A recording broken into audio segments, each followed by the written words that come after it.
Pri rozobratí dnešnej premeny sa pozrieme na prípad, kde sme estetickými fazetami riešili mierne polohové odchýlky jednotlivých zubov, upravovali sme symetriu a líniu celého úsmevu a menili sme mierne aj odtieň úsmevu.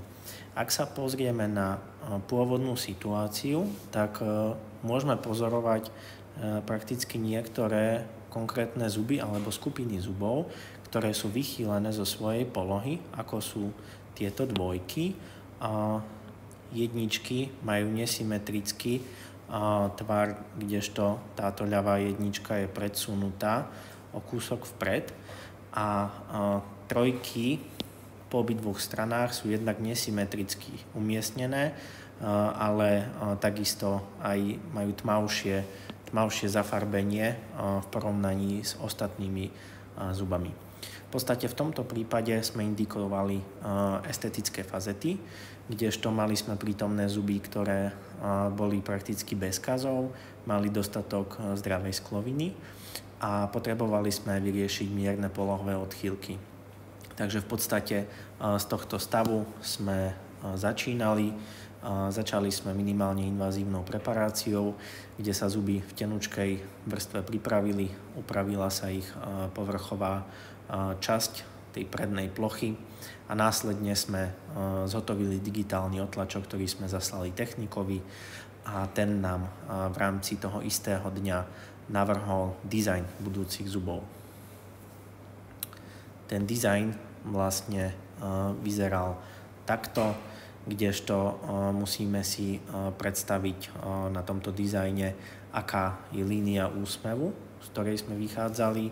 To znamená, ak sa pozrieme na konkrétny stav, tak prakticky tá línia úsmevu siaha zhruba v tejto časti alebo v tejto zóne. Konkrétne niektoré krčky sú vytiahnuté vlastne po okraji ďasna z toho dôvodu, že u danej klientky boli odhalené krčky a chceli sme prekryť vlastne túto zónu a zabrániť ďalšej citlivosti.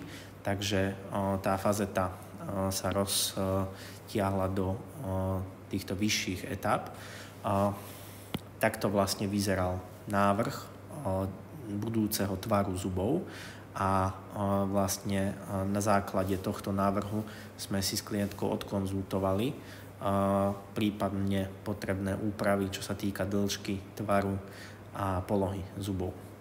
Následne sme si vybrali odtieň budúcej práce a technik nám za 10 dní zhotovil definitívnu prácu, ktorú sme následne napevno fixovali.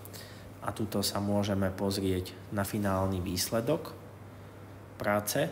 Takže ako môžeme pozorovať, odstránili sme polohové odchýlky v porovnaní s hornou fotografiou a upravili sme tvarové nerovnosti zubov a mierne sme zmenili odtieň úsmevu, aby klientka bola spokojná a aby sa mohla sebavedomo usmievať.